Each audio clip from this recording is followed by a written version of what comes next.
नमस्कार, ये आकाशवाणी शिमला है। अब आप ज्ञान ठाकुर से प्रादेशिक समाचार सुनिए। प्रदेश विधानसभा का शीतकालीन सत्र आज धर्मशाला के तपोवन में शुरू हुआ। 23 दिसंबर तक चलने वाले शीतकालीन सत्र के दौरान कुल 5 बैठकें होंगी। सदन की कार्यवाही सुबह 11 बजे आरंभ हुई। सत्र के पहले दिन आज प्रश्नकाल के दौरान नाचन के विधायक विनोद कुमार के सवाल के जवाब में शिक्षा मंत्री रोहित ठाकुर ने बताया कि प्रदेश में इस वर्ष मानसून सीजन के दौरान हुई भारी बारिश से 1057 स्कूलों को नुकसान पहुंचा है। इनमें 51 स्कूल पूर्ण रूप से क्षतिग्रस्त हुए हैं। प्रदेश सरकार पूरी तरह से क्षतिग्रस्त स्कूलों का प्राथमिकता के आधार पर निर्माण करेगी।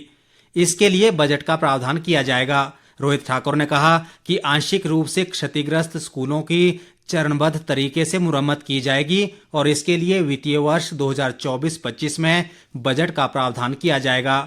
रोहित ठाकुर ने कहा कि बारिश के कारण राज्य के 541 प्राथमिक और 25 माध्यमिक स्कूलों को नुकसान पहुंचा है। उन्होंने बताया कि स्कूलों के क्षतिग्रस्त होने से शिक्षा विभाग को 69 करोड़ 27 लाख रुपए का नुकसान हुआ है। इससे पहले नेता प्रतिपक्ष जयराम ठाकुर ने कहा कि प्रदेश में आंशिक तौर पर क्षतिग्रस्त स्कूलों की स्थिति ठीक नहीं है। ये स्कूल कभी भी कहर बन सकते हैं और इन स्कूलों में बच्चों को बिठाना सही नहीं है। विधानसभा के शीतकालीन सत्र के पहले ही दिन आज भाजपा नेताओं ने तपोवन में सदन के बाहर सरकार के खिलाफ नारेबाजी की और प्रदेश सरकार को 10 गारंटियों की याद दिलाई। इस दौरान भाजपा विधायकों ने गारंटियों का जिक्र करते हुए पोस्टर गले में टांगकर सरकार के खिलाफ अपना विरोध दर्ज किया। नेता प्रतिपक्ष जयराम ठाकुर ने कहा कि ये प्रदर्शन प्रदेश की कांग्रेस सरकार को ये याद दिलाने के लिए है कि उन्होंने जनता से जो वायदे किए थे वो सत्ता के 1 साल बाद भी पूरे नहीं हुए हैं। उन्होंने कहा कि कांग्रेस नेता पहली कैबिनेट में गारंटियां पूरे करने का दावा करते रहे, लेकिन अब गारंटियों को 5 साल में पूरा करने का बहाना बना रहे हैं। नेता प्रतिपक्ष ने प्रदेश कांग्रेस पर तंज कसते हुए कहा कि देश भर ने देख लिया है कि गारंटी का क्या हश्र होता है। उन्होंने कहा कि देश में केवल एक ही गारंटी मान्य है, गारंटियों को पूरा करने की गारंटी, और वो है नरेंद्र मोदी की गारंटी। सिरमौर जिला के रेणुकाजी विधानसभा क्षेत्र से विधायक विनय कुमार को आज सदन में सर्वसम्मति से विधानसभा उपाध्यक्ष चुना गया। मुख्यमंत्री सुखविंदर सिंह सुक्खू ने विनय कुमार को विधानसभा उपाध्यक्ष नियुक्त करने संबंधी प्रस्ताव सदन में प्रस्तुत किया और उप मुख्यमंत्री मुकेश अग्निहोत्री ने इसका समर्थन किया।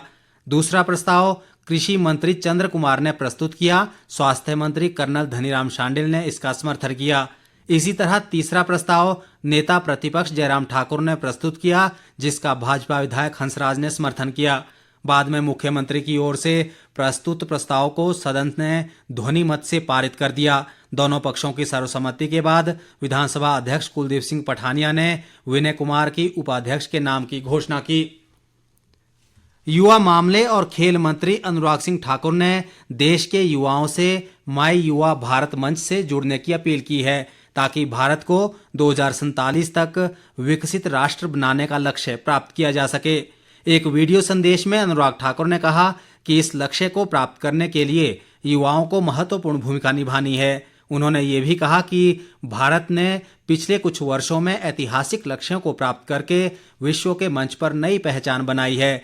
अनुराग सिंह ठाकुर ने इस बात पर भी जोर दिया कि प्रधानमंत्री नरेंद्र मोदी के सपने को साकार करने के लिए जन भागीदारी आवश्यक है और प्रत्येक भारतीय को इससे जुड़ना चाहिए। विकसित भारत संकल्प यात्रा प्रदेश के ग्रामीण और शहरी क्षेत्रों में जारी है और इसके तहत लोगों को केंद्र सरकार की विभिन्न जन कल्याणकारी योजनाओं की जानकारी दी जा रही है।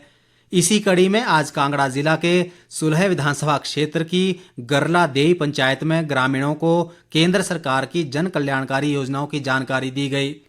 इस दौरान लोगों ने मेरी कहानी मेरी जुबानी के माध्यम से अपने विचार भी साझा किए।